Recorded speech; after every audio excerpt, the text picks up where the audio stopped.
Hello বন্ধুরা, কেমন আছো তোমরা সবাই? আশা করি অনেক অনেক ভালোই আছো। আর তোমাদের ভালোবাসায় আমিও অনেক ভালো আছি, কারণ তোমরা আমাকে যে পরিমাণে ভালোবাসা দিয়েছো এবং সাপোর্ট দিয়েছো তা আমি কোনোদিন ভুলতে পারবো না। তাই তোমাদেরকে মজা দেওয়ার জন্য আবারও একটি নতুন গল্প নিয়ে হাজির হলাম। গল্পটি শোনার মতো, আশা করি তোমাদের দাঁড়িয়ে যাবে এবং তোমরা হাতের কাজ করতে সবাই হেডফোন নিয়ে বসে যাও। যদি আমার গল্প শুনে মজা পাও তাহলে অবশ্যই আমার চ্যানেলটি সাবস্ক্রাইব করবে। তো চলো বন্ধুরা, আমরা কথা না বাড়িয়ে আসল গল্পে চলে আই। আমাদের ঘরে রোজ পায়েস রান্না হতো, কিন্তু সেটা কেউ খেত না, কেননা আমার শাশুড়ি বারণ করত। কিন্তু একদিন আমার ননদ সেই পায়েসটা খেয়ে নিল। পায়েস খেতেই তার মাথা ঘুরতে থাকল। তখন তাকে হসপিটালে নিয়ে যাওয়া হলো। ডাক্তার বলল যে সে মা হতে চলেছে। আমার ননদ ছিল অবিবাহিত। তাহলে ওই পায়েসের মধ্যে এমন কি ছিল যেটা খেতেই এই সব হয়ে গেল? তারপরে আমার সাথে যা হলো সেটা জেনে আপনার হুঁশ উড়ে যাবে। আমার ক্ষীর খেতেই। আমার নাম সীমা। গ্রাজুয়েশন হতেই আমার বিয়ের জন্য আমার পরিবার পাত্র খুঁজে নিল। আমার স্বামীর নাম মুকেশ। মুকেশ অনেক সাধারণ মানুষ ছিল, কেননা সব হবার পরে অনেক সময় আমরা দেখা করতাম, একসাথে কফি খেতে যেতাম, তারপর একে অপরকে নিজের সম্পর্কে বলতাম, আর বিয়ের পরের কথা বলতেও অনেক ভালোবাসতাম। যাই হোক, এভাবেই দিন পার হচ্ছিল। আমাদের বিয়ের তারিখ ঠিক হতেই কোথা দিয়ে যে দিন পার হয়ে যেতে থাকলো বুঝতেই পারতাম না। আর বিয়ে করে এইবার তো মুকেশের বাড়ির বউ হয়ে গিয়েছিলাম। শ্বশুর বাড়িতে আমার একটা ছোট নন্দ, আমার প্রিয়া ছিল, যে সারাদিন বৌদি বৌদি করে আমাকে সব কথা বলতো। প্রিয়া নিজের সব ছোট বড় কাজ আমাকে দিয়ে করাত, আর সব কথা আমার সাথে ভাগ করে নিত। আজ প্রিয়ার উচ্চ মাধ্যমিকের রেজাল্ট, যাতে সে ভালো নম্বর পেয়ে পাশ করেছে। সব বাড়িতে ওর সাফল্যের জন্য ওকে সবাই শুভেচ্ছা জানিয়েছে। শাশুড়ি ওর জন্য অনেক রকমের খাবার বানাতে বলেছে। আমি সব রকমের মিষ্টি বানিয়েছিলাম, কিন্তু আমি যখন পায়েস বানাতে গেলাম তখন উনি বললেন যে আমি বানিয়ে নেব। যখন পায়েস তৈরি হয়ে গেল তখন শাশুড়ি ওই পায়েসটাকে আলাদা করে রেখে দিলেন, আর সবাইকে বললেন যে এই পায়েস কেউ খাবে না। আমার তো কেমন একটা মনে হলো, যে কেউ কেন খেতে পারবে না। যাই হোক, আমি এই বিষয়টাকে নিয়মনীতি ভেবে আমি অদেখা করে দিলাম, কারণ আমার শাশুড়ি ছিলেন অন্যরকম মহিলা, যে নিয়মনীতিকে অনেক গভীরভাবে মানতেন।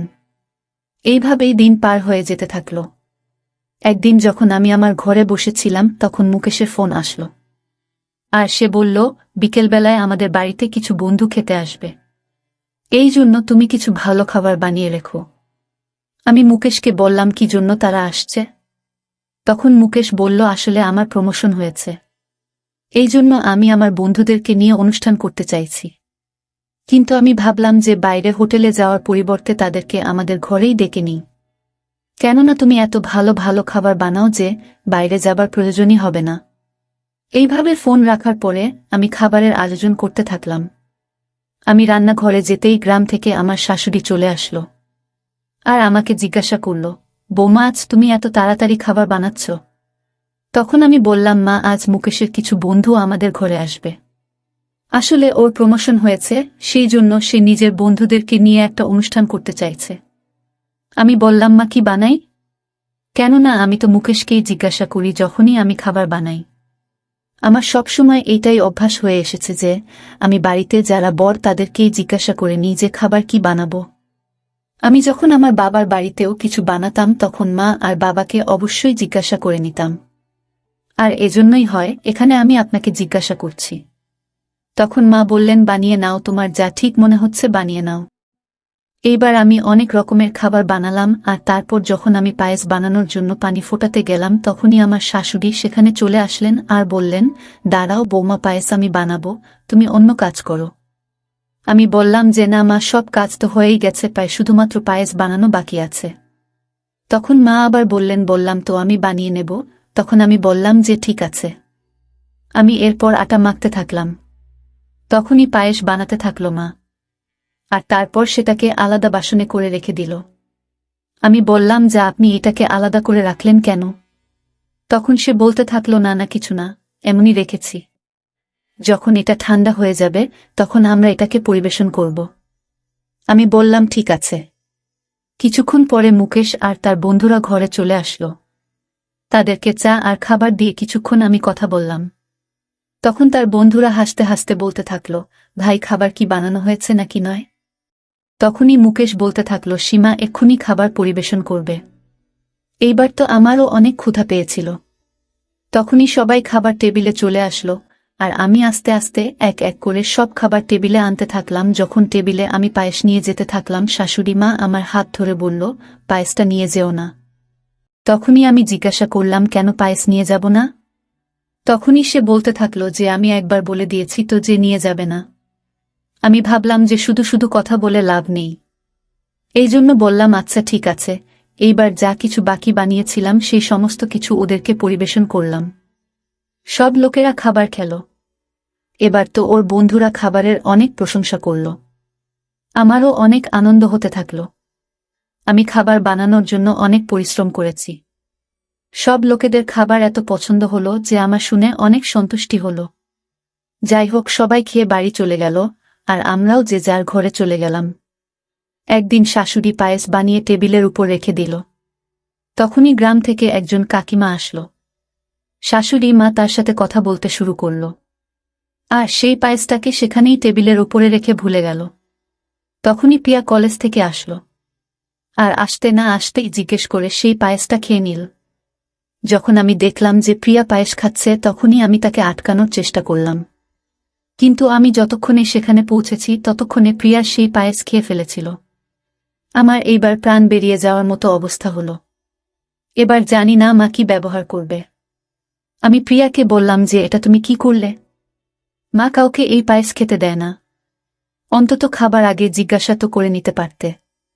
তখনই প্রিয়া বলতে থাকল, বৌদি আমার এত ক্ষুধা পেয়েছিল যে আমি ভাবলাম তুমি বানিয়ে এখানে রেখে দিয়েছ। আর এমনিতেও পায়েস যখন তৈরি হয়েছে তখন খাবার জন্যই তো তৈরি হয়েছে, যা কেন শুধু শুধু বকবে? তখনই আমি বললাম, আজকের আগে তুমি কখনো পায়েস খেয়েছ? আজকে তুমি এই এমন তো না, মা এই বিষয়টা জানতে পারলে তো কখনোই পায়েস খেতে দেয় না। আর এর পিছনে নিশ্চয়ই কোনো না কোনো কারণ হবে, আর সেজন্যই সে বারণও করে। সেই সময় মা চলে আসলো সেখানে। সে কিছু বলতো তার আগেই প্রিয়ার মাথা ঘুরতে থাকল, আর সে জ্ঞান হারিয়ে পড়ে গেল। এইবার তো আমি অনেক অবাক হয়ে গেলাম। আমার তো মনের ভিতরে এই ভয়টাই ছিল যে এই পায়েসটা খেয়েই ওর কিছু হয়েছে। এইবার তাড়াতাড়ি হাসপাতালে তাকে নিয়ে যাওয়া হলো। ওখানে ডাক্তার তার চিকিৎসা করল। যখন রিপোর্ট আসলো তখন রিপোর্ট দেখে আমাদের পায়ের তলা থেকে মাটি সরে গেল। ডাক্তার বলল প্রিয়া মা হতে চলেছে। এইবার তো যেন আমাদের অবস্থা খারাপ হয়ে গেল এটা ভেবেই, যে এটা কিভাবে হতে পারে। সবার এই খবরটা শুনে যেন অনেক অবাক হয়ে গেল। সবার যেন এমন মনে হচ্ছিল যে প্রিয়ার সাথে এটা কি করে হতে পারে? এত বুদ্ধিমতী আর সাংসারিক মেয়ে, সে এত ভুল কাজ কিভাবে করতে পারে? কিন্তু তার সাংসারিক থেকে বেশি তার পায়েস খাওয়ার ওপরে আমার সন্দেহ হচ্ছিল। আমার তো এটাই মনে হচ্ছিল প্রত্যেকবার মা পায়েস খেতে বারণ করে, আর আজ যখন প্রিয়া সেই পায়েস খেয়ে নীল ওর শরীর খারাপ হতে থাকল, আর তাকে হসপিটালে সবকিছুই বলে দেওয়া হলো। আমার তো মাথার মধ্যে ব্যাস একটাই কথা ছিল। আমার মনে যেন ঘৃণা তৈরি হয়ে কথা ঘুরছিল। আমার মনে যেন ঘৃণা তৈরি হয়ে গিয়েছিল। যখনই পায়েসের নাম হতো তখনই আমার যেন সব শরীরের লোম শক্ত হয়ে যেত। তারপরে আমরা সবাই প্রিয়াকে হসপিটাল থেকে বাড়ি নিয়ে আসলাম। সবাই প্রিয়ার ওপর রাগ করেছিল। মুকেশ তো প্রিয়ার সাথে কথা পর্যন্ত বলতে চাইছিল না।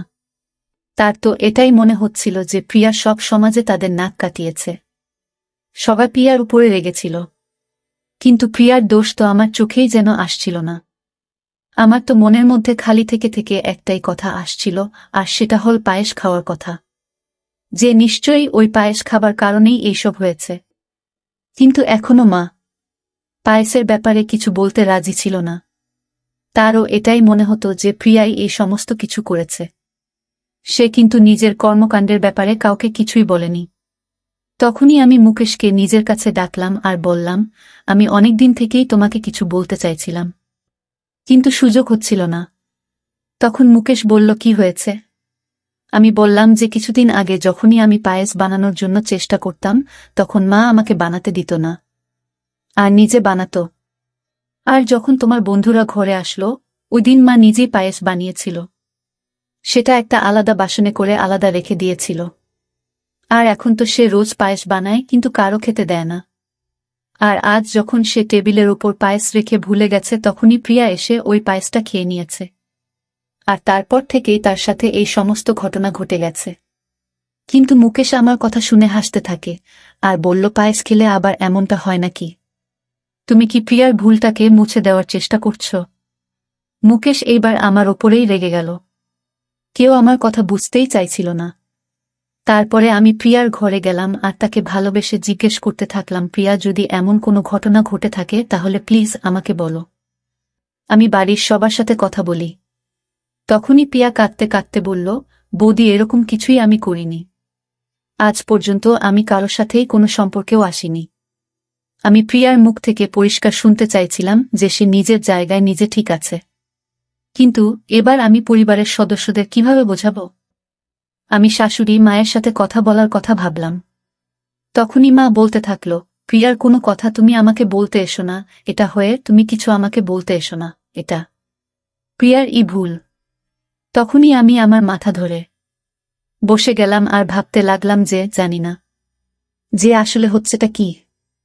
এতে কি প্রিয়ার ভুল আছে নাকি আমি কিছু বুঝতে পারছি না। তখনই হঠাৎ করে ডাক্তারের ফোন আসলো আর সে বলল, আপনার বাড়িতে কোনো প্রিয়া নামের মেয়ের রিপোর্ট বদলে গিয়েছে। আমি পায়েসের ব্যাপারে কিছু বলতে রাজি ছিল না। তারও এটাই মনে হতো যে প্রিয়াই এই সমস্ত কিছু করেছে। সে কিন্তু নিজের কর্মকাণ্ডের ব্যাপারে কাউকে কিছুই বলেনি। তখনই আমি মুকেশকে নিজের কাছে ডাকলাম আর বললাম, আমি অনেকদিন থেকেই তোমাকে কিছু বলতে চাইছিলাম, কিন্তু সুযোগ হচ্ছিল না। তখন মুকেশ বলল, কি হয়েছে? আমি বললাম যে কিছুদিন আগে যখনই আমি পায়েস বানানোর জন্য চেষ্টা করতাম তখন মা আমাকে বানাতে দিত না আর নিজে বানাতো। আর যখন তোমার বন্ধুরা ঘরে আসলো ওই দিন মা নিজেই পায়েস বানিয়েছিল। সেটা একটা আলাদা বাসনে করে আলাদা রেখে দিয়েছিল। আর এখন তো সে রোজ পায়েস বানায় কিন্তু কারো খেতে দেয় না। আর আজ যখন সে টেবিলের ওপর পায়েস রেখে ভুলে গেছে তখনই প্রিয়া এসে ওই পায়েসটা খেয়ে নিয়েছে। আর তারপর থেকেই তার সাথে এই সমস্ত ঘটনা ঘটে গেছে। কিন্তু মুকেশ আমার কথা শুনে হাসতে থাকে আর বলল, পায়েস খেলে আবার এমনটা হয় নাকি? তুমি কি প্রিয়ার ভুলটাকে মুছে দেওয়ার চেষ্টা করছ? মুকেশ এইবার আমার ওপরেই রেগে গেল। কেউ আমার কথা বুঝতেই চাইছিল না। তারপরে আমি প্রিয়ার ঘরে গেলাম আর তাকে ভালোবেসে জিজ্ঞেস করতে থাকলাম, প্রিয়া, যদি এমন কোনো ঘটনা ঘটে থাকে তাহলে প্লিজ আমাকে বলো, আমি বাড়ির সবার সাথে কথা বলি। তখনই প্রিয়া কাঁদতে কাঁদতে বলল, বৌদি, এরকম কিছুই আমি করিনি। আজ পর্যন্ত আমি কারোর সাথেই কোনো সম্পর্কেও আসিনি। আমি প্রিয়ার মুখ থেকে পরিষ্কার শুনতে চাইছিলাম যে সে নিজের জায়গায় নিজে ঠিক আছে। কিন্তু এবার আমি পরিবারের সদস্যদের কিভাবে বোঝাবো? আমি শাশুড়ি মায়ের সাথে কথা বলার কথা ভাবলাম। তখনই মা বলতে থাকল, প্রিয়ার কোনো কথা তুমি আমাকে বলতে এসো না, এটা প্রিয়ার ভুল। তখনই আমি আমার মাথা ধরে বসে গেলাম আর ভাবতে থাকলাম যে জানি না যে আসলে হচ্ছেটা কি। এতে কি প্রিয়ার ভুল আছে নাকি আমি কিছু বুঝতে পারছি না। তখনই হঠাৎ করে ডাক্তারের ফোন আসলো আর সে বলল, আপনার বাড়িতে কোনো প্রিয়া নামের মেয়ের রিপোর্ট পরিবর্তন হয়ে গিয়েছে। আমি কিছু বুঝতে পারছিলাম না। আমি মা আর মুকেশকেও ডেকে নিলাম। আমি তারপরে ডাক্তারকে ঘুরিয়ে আবার জিজ্ঞাসা করলাম যে এই সব কি হচ্ছে।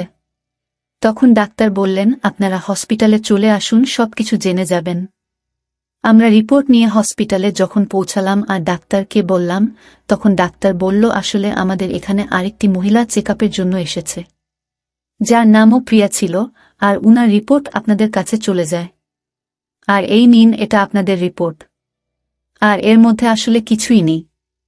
ব্যাস কিছু নষ্ট চাল খাওয়ার জন্য ওর অসুস্থ হয়ে গিয়েছে, যার জন্য তার মাথা ঘুরছিল আর বমি হচ্ছিল। আপনার বোনের রিপোর্ট একদম নরমাল। এইবার যেন আমাদের প্রাণে প্রাণ ফিরল যে আসলে প্রিয়া একদম ঠিক আছে। আমরা প্রিয়ার আসল রিপোর্ট নিয়ে ঘরে পৌঁছালাম আর সব কথা প্রিয়া আর মাকে বললাম। প্রিয়া আমাকে ধরল আর তার চোখ দিয়ে পানি পড়ছিল। সে বলতে থাকল, তোমাদের আমার উপরে বিশ্বাস করা উচিত ছিল। আমি বলেছিলাম যে আমি এরকম কিছুই করিনি, কিন্তু কেউ আমার কথা মানেনি। আমি তখন বললাম, এবার তো আর কোনো ব্যাপার নেই সেরকম। কিন্তু আমার মাথার মধ্যে শুধু এটাই চলছিল যে নষ্ট চালের পায়েস, এটা কি করে হতে পারে? আমরা তো যখনই রেশন আনাই তখনই ভালো চালের আনাই।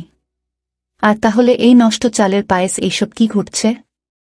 তখনই যখন সেখানে সবাই দাঁড়িয়েছিল, আমি শাশুড়ি মাকে অনেক কঠিনভাবে জিজ্ঞাসা করলাম যে মা আসলে এইসব কি চলছে? আপনি কেন পায়েস কাউকে খেতে দেন না? আসলে তোমার শ্বশুর মশায়ের মৃত্যু পায়েস খাবার কারণেই হয়েছিল। আসলে আমরা যখন পায়েস বানিয়েছিলাম তখন ওর মধ্যে যে চাল পড়েছিল তার মধ্যে কিছু চাল ছিল নষ্ট। সেটা দোকানদারের বেখেয়ালি মনোভাবের জন্য হয়েছিল, যার জন্য ওর অসুস্থ হয়ে গিয়েছিল, আর তাই ওর মৃত্যু হয়েছিল। আর সেই দিন থেকেই আমি পায়েস জিনিসটাকে অনেক খারাপ মনে করি। ওই দিন থেকেই ঘরে আমি পায়েস বানাই, কিন্তু কাউকে খেতে দিই না। কেননা আমার মনের মধ্যে একটা ভয় ছিল যে যদি আবার কেউ পায়েস খায় আর তার যদি কিছু হয়ে যায়। আর ওই পায়েস সেই জন্য আমি সবসময় অন্যান্য প্রাণীদের দিয়ে খাওয়াই, যাতে তোমার বাবার আত্মার শান্তি হয়। তখন থেকেই তোমার বাবার আত্মার শান্তি হয়। তখন থেকেই আমি তোমাকে পায়েস বানাতে দিই না। কেননা তুমি যদি পায়েস বানাও আর তোমার পায়েস আমি প্রাণীদের খাওয়াই তো তোমার খারাপ মনে হয়। সেই জন্যই আমি পায়েস বানাই আর সেটা আলাদা করে রেখে দিই, আর বিকেল হলে সেগুলো প্রাণীদের খাইয়ে দিই। এবার এই পায়েসের রহস্যটা আমার সামনে চলে এসেছিল। এটা জানার পরে আমার অনেক অদ্ভুত মনে হলো যে তার এত অন্ধবিশ্বাস কিভাবে হতে পারে। শ্বশুরের মৃত্যু সেই দিন লেখাই ছিল কপালে। সেটা যে কোনোভাবেই হতে পারত। আর তাছাড়া জরুরি তো নয় যে তার মৃত্যু যেহেতু পায়েসের জন্য হয়েছে তো সবাই পায়েস খাওয়া বন্ধ করে দেবে। যাই হোক, আমি এইসব কথা আমার শাশুড়িকে আর বলিনি। কেননা আমি তার ভাবনাকে আর আঘাত করতে চাইনি। আমি চাইনি যে তার কোনোভাবে খারাপ মনে হোক। তখনই মুকেশ বলতে থাকলো, মা তুমি তোমার মন থেকে এইসব ধারণা বের করে দাও। এইবার মুকেশের আরও একটা ব্যাপারে লজ্জা পাচ্ছিল, যার কারণে সে প্রিয়ার দিকে তাকাতেও পারছিল না। সে না ভেবেচিন্তেই প্রিয়াকে কত কিছু বলে দিয়েছিল। কোনো রকমে মুকেশ প্রিয়ার কাছে ক্ষমা চাইল, আর তারা দুইজন ভাইবোন নতুন করে আবার জীবন পার করতে শুরু করল। আমার মুখেও এইবার হাসি ছিল, কেননা শেষ পর্যন্ত সব ঠিক হয়ে গেছে। পায়েস খাওয়ার যে কথাটা আমার মনের মধ্যে চলছিল সেটার এইবার সমাধান হল, আর প্রিয়ার ওপর যে দোষারোপ করা হয়েছিল সেটাও মিটে গিয়েছে। বন্ধুরা, আজকের ভিডিওটা এখানেই শেষ করলাম। অনেক কষ্ট করে ভিডিওটি আপনাদের জন্য বানিয়েছি। যদি ভিডিওটি আপনাদের ভালো লেগে থাকে তাহলে একটা লাইক করবেন এবং চ্যানেলটি অবশ্যই সাবস্ক্রাইব করবেন। এই আশা ব্যক্ত রেখে আপনাদের কাছ থেকে বিদায় নিচ্ছি আমি। দেখা হবে আগামীকালের নতুন কোনো ভিডিওতে। সে পর্যন্ত সবাই ভালো থাকুন, সুস্থ থাকুন। ধন্যবাদ।